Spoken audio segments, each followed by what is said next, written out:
Stepping stone daw ang pagkaltas sa system's loss charge para mapababa ang singil sa kuryente.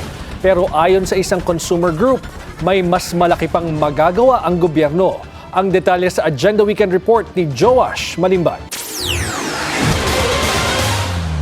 Power distributors daw ang dapat na sumalo ng singil sa system loss, ayon sa National Association of Electricity Consumers for Reforms o NASECOR. Sa isang panayam sa On Point ng Billionaire News Channel, sinabi ni NASECOR President Pete Ilagan na bilang negosyo, hindi dapat ipasa sa consumers ang bayarin sa kuryenteng hindi naman nila nagamit. Naturally and practically, dapat naman talaga ang distribution utilities dahil negosyo nila ito.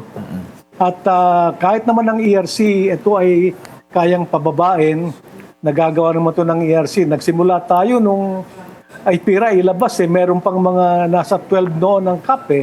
Ito ay napapababa ng ERC base sa kanilang mga low density, sales mix at iba pang mga factors. Napapababa ito. Pero bukod sa pagpasa ng power distributors, sinabi ni Ilagan na mayroon din dapat responsibilidad ang pamahalaan dito. Isang paraan aniya ang pag-subsidize sa system loss at isang masusing pag-aaral sa lahat ng electricity charges na pinapasa ng consumers. Pero kung ang hangarin, Willard, ng gobyerno is really to significantly and substantially reduce the cost of electricity, removing systems loss in our monthly bill is not enough.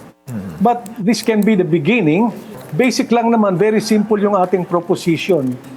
Sinasabi lang natin, Willard, na dapat ang bawat piso na sinisingil at binabayaran ng consumer ay dumaan sa isang monthly review upang maitalaga natin na ito ay lawful, ito ay prudent, judicious, reasonable, transparent, walang tinatago, at compliance doon sa least cost mandate ng IPIRA.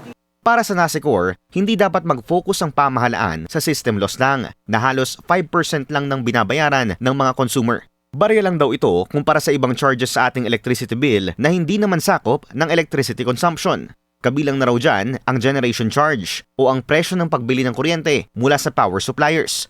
Ayon sa Meralco, binubuo nito ang nasa mahigit 60% ng ating total electricity bill at pumapalo sa mahigit 9 pesos per kilowatt hour ang singil. Pati na rin nila ang transmission charge o yung singil sa pag-deliver ng kuryente mula sa power plants patungong distribution system.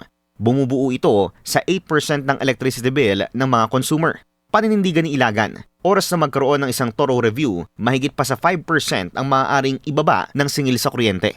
Para sa Agenda Weekend, Joash Malimban, Billionaire News Channel. Duda si Ombudsman Jesus Crispin Rebulla na makakalusot ang panukalang pag-ambyenda sa Electric Power Industry Reform Act of 2001 o EPIRA. Ayon kay Rebulla, alaga kasi ng mga oligarko sa bansa ang Senado at Kamara. Anya, hindi lang system loss ang dapat tanggalin sa probisyon ng EPIRA, kundi dapat ding ibalik ang partisipasyon ng gobyerno sa energy sector para hindi mapagsamantalahan ng pribadong sektor.